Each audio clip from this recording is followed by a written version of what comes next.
Jack.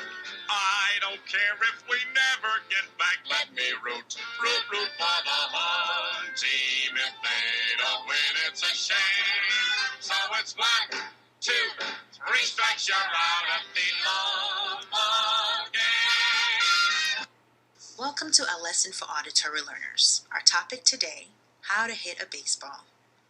Have you ever watched a baseball game and thought, that looks like fun? Whether young or old, baseball can be enjoyed by all, no matter your experience level. To that end, you will see the game from the perspective of a little leaguer and a college player. At the end of this presentation, you should be able to 1.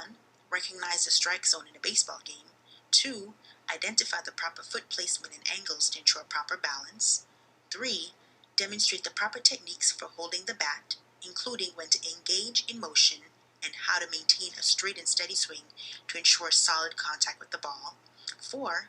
Develop proper techniques to make contact with the ball and have successful follow-through, and lastly, describe situations where different swings are appropriate, for example, when you execute a bunt or a sacrifice fly.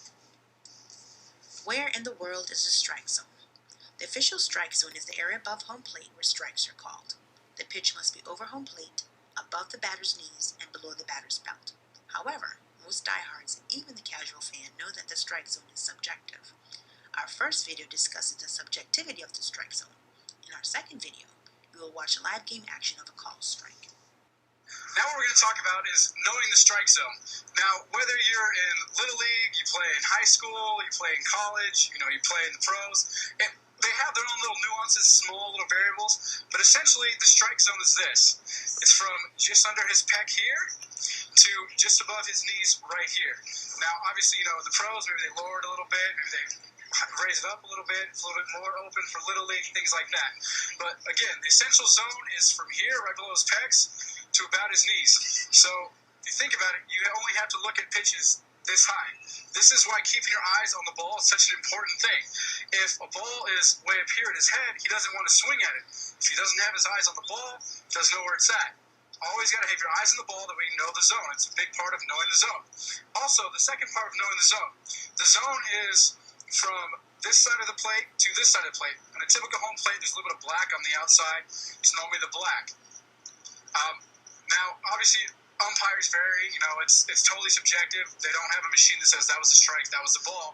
So some umpires may give you, this much room on the plate, this much room on the inside, this much room on the outside. It all depends. But one thing to remember is while he's just, standing here, getting ready, things like that, that's not where his strike zone is.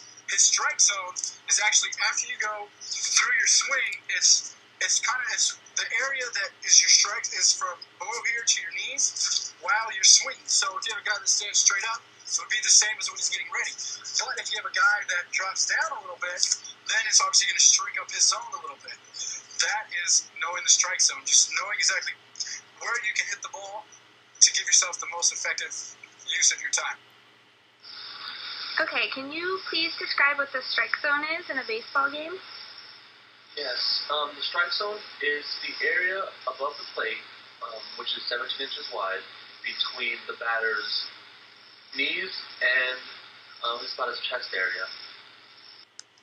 Now let's look at some live game action. First, notice the body position of both the umpire and the player as they both anticipate the first pitch.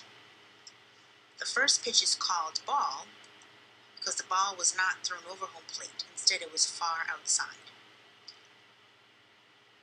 The second pitch is called a strike because the ball was thrown straight down home plate and it was chest high.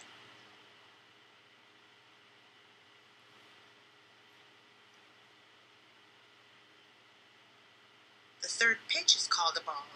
As you can see, the ball was thrown over home plate, but it was too high.